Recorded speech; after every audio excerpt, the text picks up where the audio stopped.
The Love Life and Lose Weight podcast will teach you the art and science of changing your habits around food. If you know what to do, but can't figure out why you're just not doing it, this is the right podcast for you. I'm your host, Advanced Certified Weight and Life Coach Heather Beardsley. I've helped hundreds of women just like you figure out how to think and eat like a normal eater, lose weight, and love life on the journey to goal weight and beyond. Hey, welcome to episode 77. Today, I'm going to be talking to you about what's in my ear and what I'm reading about your bones and how to keep them strong. I saw a really cool reel the other day. I don't remember who it was, but she was, I guess, in age, you could say maybe she was a little bit older of a millennial. I'm guessing. And she was saying, like, she's definitely in the health and wellness space. And she was like, hey, Gen X women, like, hats off to you. You guys are completely changing for us and subsequent generations how we think about perimenopause and menopause and the health and longevity that we want post menopause. Like, it is true, there is a sort of zeitgeist happening right now with Gen X women who are actively going through menopause or coming up to it or even have finished with it. I think the oldest Gen Xer right now is probably about 50. I think it's like 59, approaching 60, right? And then the youngest Gen Xers are in perimenopause in age. It's about a 15-year span there. So we are in it, and we are not sort of accepting the traditional advice about how to age through the hormonal transition of menopause. And the bone health that we have post menopause through the end of our life is a factor that takes into account your lifestyle leading up to menopause and beyond. There's older traditional advice that our mothers and grandmothers were told by the medical establishment about their bones. And unfortunately, it's left many of them uh, really osteoporotic with very delicate and breakable bones. And for vitality, obviously, we don't want that. And so we're really looking at research backed evidence about how to change that for us because we can't change menopause. We're all going through it, whether you decide to do HRT or not. We're still going to have different levels of hormones than we had in our childbearing years, right? Even HRT is not going to reach the level of cyclical hormones that we had in childbearing years. So we are left any way that you want to do postmenopausal health with physiological changes. And we want to know not how to stop that, of course, but how to work with what happens with our lifestyle factors and what is the changed advice. So I just want to be clear, I'm not a doctor and I'm not giving advice. What the purpose of this podcast is to kind of just talk to you just generally about what I'm seeing from experts that I follow. And those experts, and I would encourage you to follow their work as well, is Dr. Vonda Wright, Dr. Stacy Sims, Dr. Mary Claire Haver, and some others in the field who are really the voices of leadership changing the trajectory of postmenopausal women, their vitality and their health. So let's talk about a few of them. So the first one is about why your bone health really matters more than ever, and why does bone health change?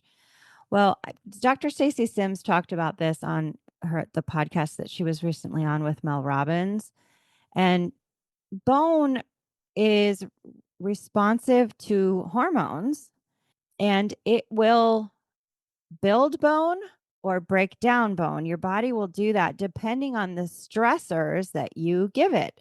exercise is a stress, right? Work stress is a stress. And these are, one is physiological, right? Jumping up and down is a stress on your skeletal system. And cortisol will be released if you're sort of stressed out about life and you're thinking about life and what's happening with you. So the body is like a machine that's designed to respond to different stressors in different ways. And what we're really, the way that we're thinking about bone health is, are we stressing your bones in a way that gives signals to your bones to stay dense and healthy and strong? And we may not really realize what are the stressors that give the signal to the bone to break down and get weaker. And we may not always be aware of what those are. Now, the change in estrogen that we have at menopause is a change in signaling. Your bones will, without other interventions, become weaker as you lose estrogen through menopause. And I think a lot of us just didn't really know this. And so, yeah, you can, the doctors talk about how you can minimize this impact by going on HRT if you talk about that with your doctor. I'm not here to say one way or another what's right. Like, each person has to figure out what the right uh, decision is regarding hormone replacement therapy. But we want to talk about the other things that we can do. But it is, I believe, I heard Dr. Mary Claire Haber talk about how HRT is prescribed to increase bone strength in postmenopausal women. So it is used as that in the medical field.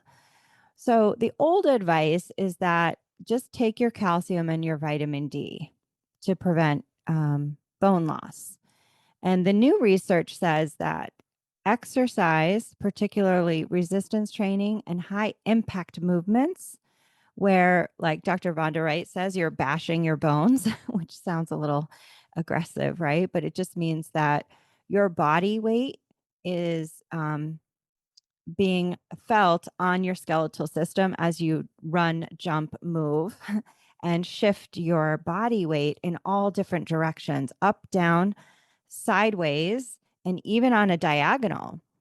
So the less you move, the less you jump, the less you are functionally mobile, the less of a stressor your bone gets to say, like, to respond to those impacts and say, oh, we better like build up the bone in order to be able to withstand these impacts from the functional movement that the human is doing.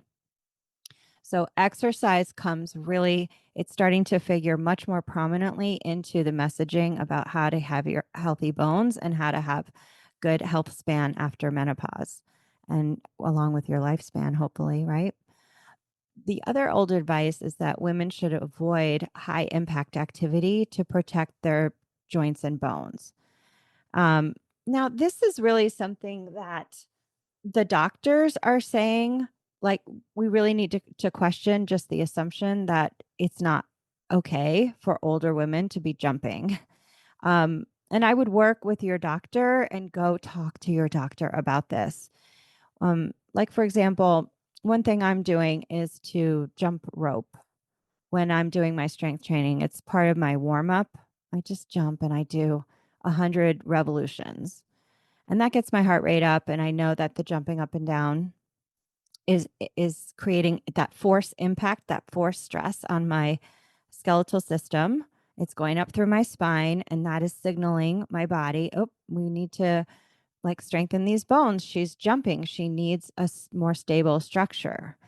So when I mention jump roping, we think about like this up down pattern, like a jackhammer, right? And like, if you've been told that you are maybe osteopenic, right, or that you have weaker bones, you might be afraid to think about that, or even jumping off um, a box, like in the gym, those boxes that they jump up and down off of.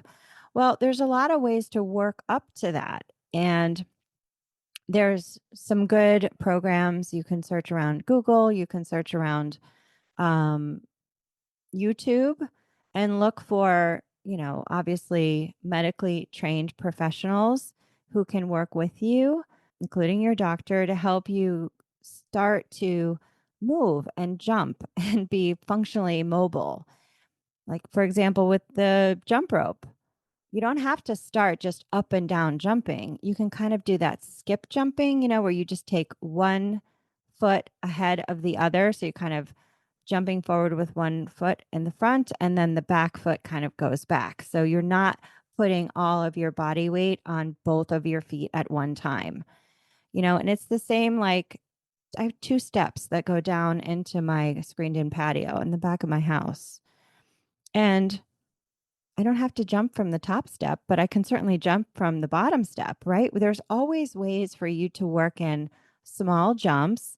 And as you get practice with that and you get more functionally mobile and you have those fast twitch muscles starting to like come in to balance you and brace for the impact, and you get more secure and confident with some jumping that you're doing, you'll start to get better and better at it, and you'll be more confident.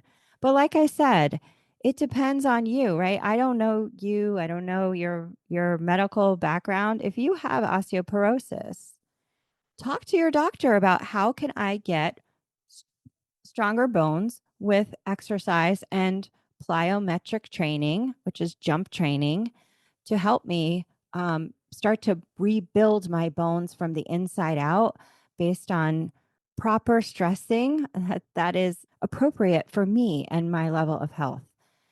I don't think that a lot of times we take advantage of the experts that our doctors are and really pick their brains about what can I do? Can you help me figure this out? Do you have a program that you can recommend to help me with beginner plyometrics? So, I would just encourage you to do that. Okay. Strength training, of course, is essential as well. And hopefully, we're not just doing those 1 and 2 pound weights. That's really going to do very little to stress your bones. All of the doctor experts that I mentioned are talking about strength training in a way that is called progressive overload, which means that your reps, the most that you can do at that weight is about 8 or 10 at the most, hopefully more like 8. And that the most sets that you could do of those repetitions would be about 3. And probably if you're, lifting appropriately for progressive overload, you kind of can't finish that final 8 reps at that same weight. You may need to swap the weight and go down a little bit for your third set. That's progressive overload. That's really working with stressing the muscle. And we know that the muscles are attached to the bones. So when you stress the muscle with a heavy weight, that causes muscle hypertrophy or muscle building. That's going to also signal, and like it tugs on your bone structures, and that sends another signal to the bone builders to build stronger bone, because you've got stronger muscles, and the whole system needs to become stronger, not just the muscles. The bones will become stronger too. So it's not just calcium and vitamin D. It's progressive overload strength training, which means you're working at the edge, your growth edge. You are building new muscle. You are doing heavy weight, low rep training. And again, same thing like plyometrics.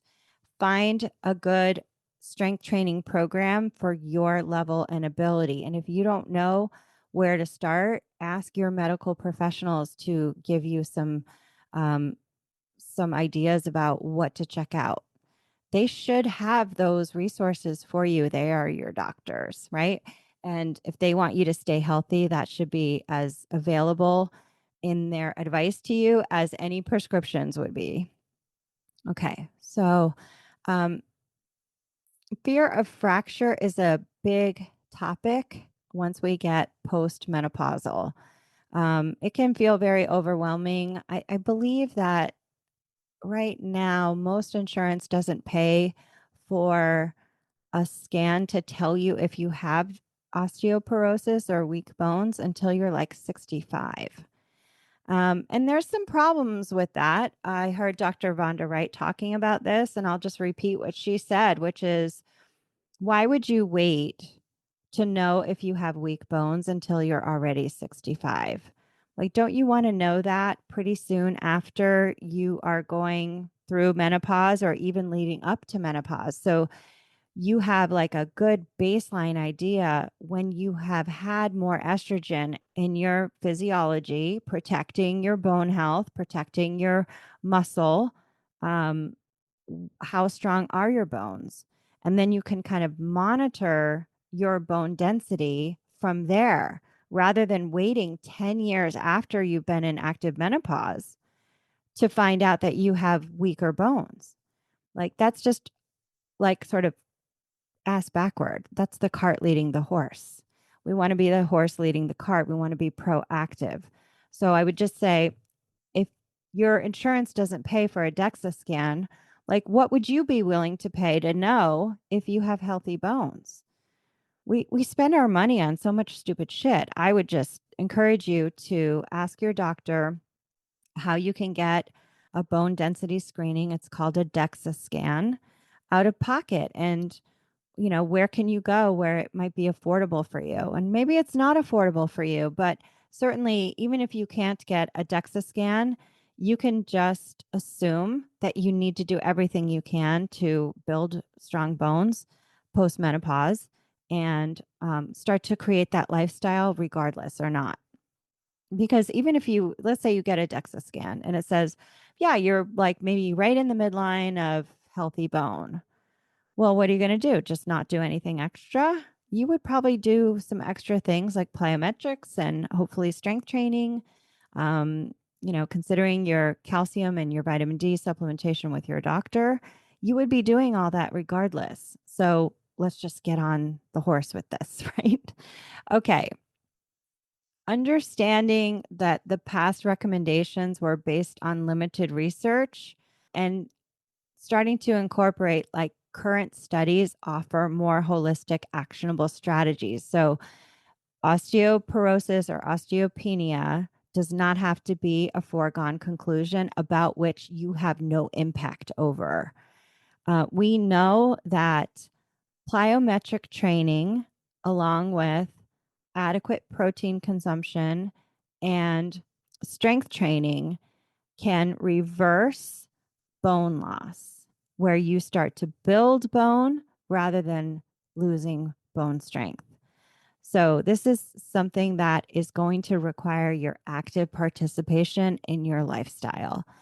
And, why am I talking about this? Well, I'm primarily a weight loss coach.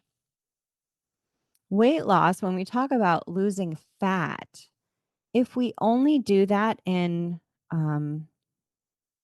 without being mindful of how fat loss can serve as almost like a non-stressor on the body, because when you are in a caloric deficit and you're losing fat, but you're also not strength training and maybe you're not getting adequate protein, that we know that especially for the postmenopausal woman, that will give signals for your bones to get weaker.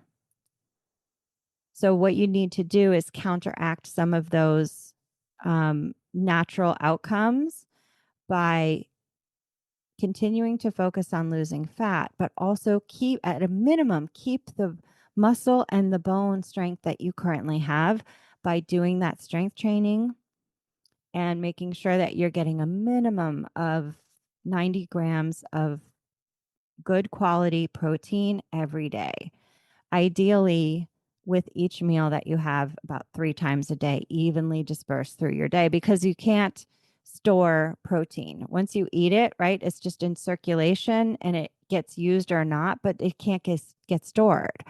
So, for more on that, I would encourage you to read Dr. Gabrielle Lyon's book on how important it is to retain your muscle. And like I said, if you're retaining your muscle, you're also going to be giving positive stressor signaling to your body to get stronger bones too. Okay. So our mindset is definitely shifting from a passive supplementation advice for your bone health to like active strategic exercise and nutrition. Okay. Hey, it's Heather. We're taking just a quick pause so I can tell you about something that can change the way that you reach your weight goals. The Follow Through Planner is a digital system I designed to help you create calm, focus, and steady progress toward your weight goals without the pressure to be perfect. Imagine opening your laptop and knowing exactly what matters most this week and today, feeling grounded in your goals, confident in your plan, and proud of how you're showing up for yourself. Imagine knowing in any particular day how many overeats you've had and how consistent you're being at stopping at your desired percentage full. That's what this planner helps you do. You'll get coaching based tools I designed to help you organize your time, follow through on what you care about, plan your meals, and build momentum for your weight goals that lasts. To learn more about the digital follow through planner and get your copy and even your discount code, head to hbeardsley.com/planner. That's HBEARDSLEY.com/planner. So it's going to be helpful from here to really, for you, define what you truly want as you age beyond menopause, or if you're not even close to menopause. Like, just look at the phases of life that are hopefully coming for you, premenopausal, perimenopausal, and postmenopausal. What kind of health do you want to have in each of those sections of your life as you go through them? And how can you enter each one of those sections of your life with the like proverbial deck stacked with you instead of against you? And basically, when you strip it all down, what it means is eat good, whole, real foods, optimize your protein, stay active, lift heavy weights, and also get your body fat percentage down to healthy levels. And don't think that, you know, you have to do the muscle building and the reversing osteoporosis, and therefore you can't lose weight. You can definitely do both. And that's primarily what I do with all of my clients. There is a way to create a lifestyle that doesn't feel overwhelming, um, where you get to do all of those things. You know, when you look at someone who is a healthy, physically healthy person with a normalized body weight, let's just say that they really like their body composition and their body weight, you know, if they've never had an issue with their weight and they've just learned healthy habits around food, it doesn't feel like work to them. They just think about, this is who I am. And that is here for you too. You get to stop comparing yourself about how different you are from that avatar of a person who's healthy at a ideal body weight and body composition, and you get to just incorporate the idea of who she is into the idea of how you see yourself, even if there are some differences when you begin and you're not there with your desired pounds of fat on your body or your desired pounds of muscle on your body or your ideal amount of bone density score. Just work toward it as if you already have it and you want to keep it. That alone will do so much. So that what that would mean is you would wake up and you would just say, how am I moving my body today? When am I lifting my weights this week? When I go to the store, do I have that list of go-to items and go-to meals that I know feed my body the macronutrients like protein that really help me keep ideal amount of muscle and bone on my body? Okay. So instead of a focus on the potential negative of osteoporosis or osteopenia, meaning weak bones, let's focus on inhabiting the lifestyle and the habits of the woman who actively has a lifestyle that prevents that from happening. Okay. And that's all for you. It's all available for you just to build that lifestyle and build that self concept starting today. Okay, so let's talk about the science of strengthening your bones, just in a little bit more detail, what to do and how to start. So, the first part is an exercise based bone strengthening strategies. That's resistance training, a minimum of 2 times per week to keep the bone strength you have. If you want to build bone, you're going to be wanting to resistance train or at least work up to it a minimum of 3 times per week. Okay. Lifting weights helps stimulate bone formation. Part two is high impact exercises. Activities like jumping, plyometrics, and running improve bone density. So, I mean, this doesn't have to be like CrossFit crazy shit. It can just be, like running up the stairs. What about going down the stairs and jumping off the bottom step to the floor? That's all doable. Just start there. Third part is balance and stability training. So, balance and stability training will reduce your fall risk, which will prevent fractures from happening in the first place. So, what this means is just easy ways to practice your balance. Dr. Rhonda Wright talks about standing on one leg when she's brushing her teeth.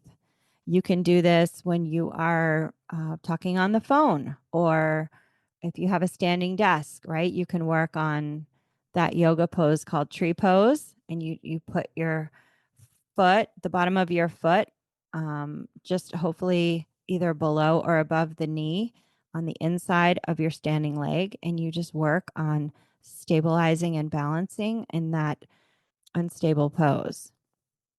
And for extra work, you can work on closing your eyes for a moment and just working this in like in easy ways into things that you already do. I think talking on the phone is a great way to practice balance because you can just focus on the audio and then you can work on your balance while you talk on the phone. I do it all the time. Okay. Nutritional support for bone health. Again, talk to your doctor.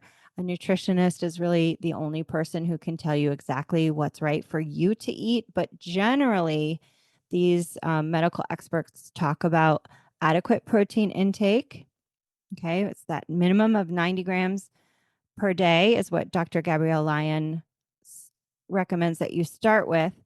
And you can start there and work up to 1 gram of protein per ideal pound of body weight. That would be the ideal. So you could just slowly work your way from 90 up to whatever that might be. And you're going to have to do a lot of experimentation with your food. Like, for example, I learned how to get a really nice impact with my protein by taking my Greek style yogurt, which is high in protein. And then once in a while, I take a scoop of protein powder and a little water and I mix it all together. So I get a double boost of protein in that one meal. Maybe I'll add some berries to it. So little tricks like that, when you figure out what's really yummy and works really well for you to get you that nice bump of protein, especially first thing in the morning, can really help you meet your daily goals with protein. Magnesium, vitamin K, and vitamin D, we know work alongside calcium to improve the absorption of those essential supplementation for bone health and building bone. So to find out how much to take, talk to your doctor, and you all may want to do some labs to figure out where you're at with some of these things. But your doctor will tell you what the right amounts to take if he or she wants you taking those: magnesium, vitamin K2, and vitamin D. Vitamin D is something that we really want to be monitoring at least once a year. a lot of my clients work with their doctors and they get it done twice a year, once in the summer and once at the height of winter time, so that they can see what the differential in is and how your vitamin D might change through the season with the least amount of sunlight and the season with the most amount of sunlight. And when they figure that out, they can decide, like, for example, in the summertime when it's light a lot, you may only take, your doctor may say only take 500 or 1,000 of vitamin D. But in the wintertime, that might be a multiple of your summertime dose because you're just not getting the sunlight from the sun. And of course, that's dependent on the color of your skin, and it's dependent on what area you live in and how much sunlight you get. Okay, so work with your doctor on the nutritional support of the magnesium, vitamin K2, and the vitamin D. Sometimes there's a recommendation to take collagen. You can talk to your doctor about that. I don't particularly know too much about the collagen supplementation, but you can ask. Okay. What we want to avoid, the takeaway, is an over reliance on just taking calcium without any exercise or plyometrics or strength training. We know that drinking alcohol and a lot of caffeine can make bones weaker over time. So you want to make sure, if you are choosing to have caffeine and alcohol, that you're doing the complementary lifestyle habits that can counteract some of those bone depleting effects of caffeine and alcohol. The other thing, which is I really want to drive home, is chronic undereating, which can accelerate bone loss. Did you all know that? And this happens for a lot of my clients, and it's happened for myself. When you have been trying to lose weight for years or sometimes decades, and you've been in a caloric deficit for a long time, and you don't have some of those other lifestyle factors that build bone, then your bones, Dr. Sims was talking about it on that Mel Robbins podcast, become chalky and weak. Because, if you have to think about what that signals, it signals to the body when you're under eating and you're always in a caloric deficit that there's not enough food around. And so your body is going into survival mode. It doesn't have the raw material and the fuel to build strong bones when you are in a caloric deficit, or what Stacy Sims calls low energy availability. You're just not fueling your body enough. And so this is why taking the old advice of eat less and exercise more to lose weight, we know that alone does not work. You have to be eating in a slight caloric deficit, right? Not too much of a deficit. And hopefully you're having periods where you are eating more and just not chronically under eating. And again, talk about this with your doctor. There are signs of chronic under eating or low energy availability.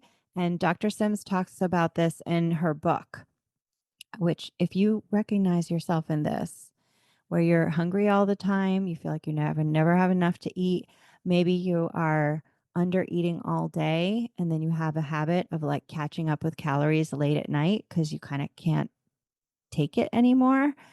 Get Dr. Sims's book, where she talks about low energy availability, the signs of it, and how to, I work with my clients with this all the time. It's not always the case where my clients are always chronically overeating and they can't lose weight. I would say maybe a fifth to a quarter of my clients are chronic undereaters. They're not eating enough. And that can be as much a problem for losing fat as chronic overeating can. In both cases, the signaling with your body doesn't let your body feel safe enough to consistently lose fat.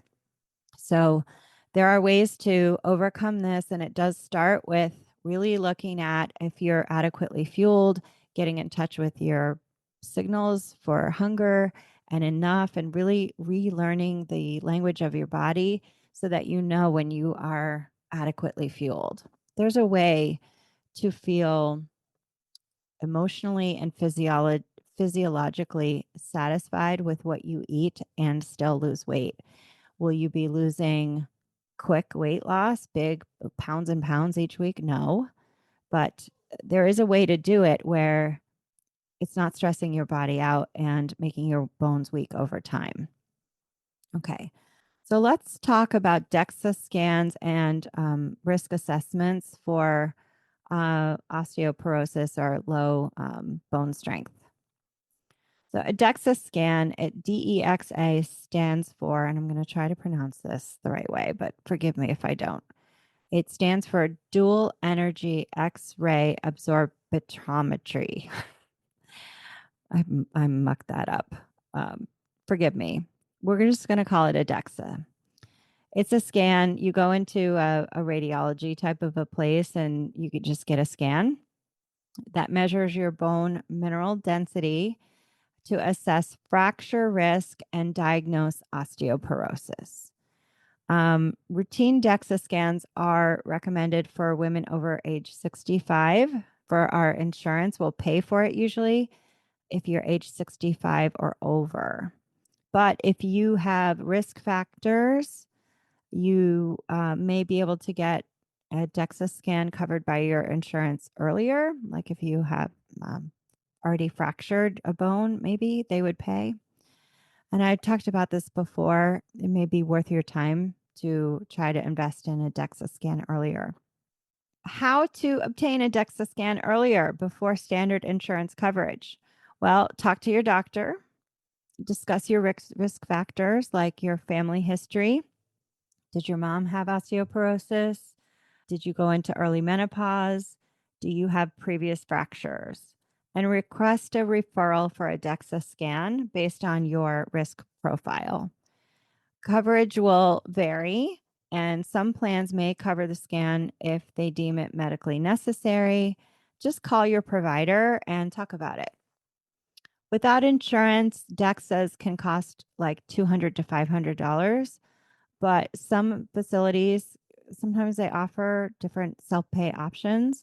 I believe there's a company called BodySpec, BODYSPEC.com. Look them up. I don't really guarantee anything depending on where you live and such, but you could just do a quick Google search and see if you can find a self-pay DEXA for less. So what is a DEXA scan like when you get one? Well, it's non-invasive, it's painless, like a typical x-ray, right? And it takes about 15 to 30 minutes where you like lie on a table and the machine scans your body. You won't be allowed to have metal or zippers on you.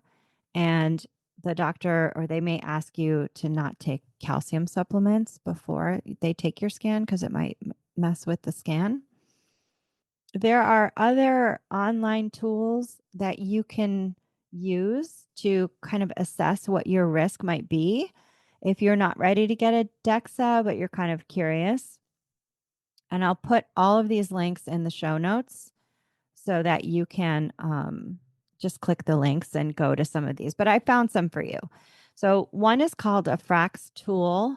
It was developed by the University of Sheffield in the UK.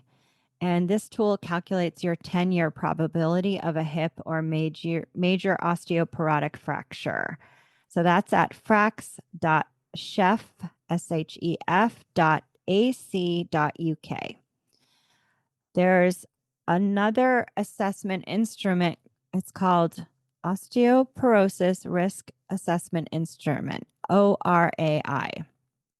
And you can just take this questionnaire and see what it tells you about your relative risk and recommendations. And you can find that at mdcalc.com.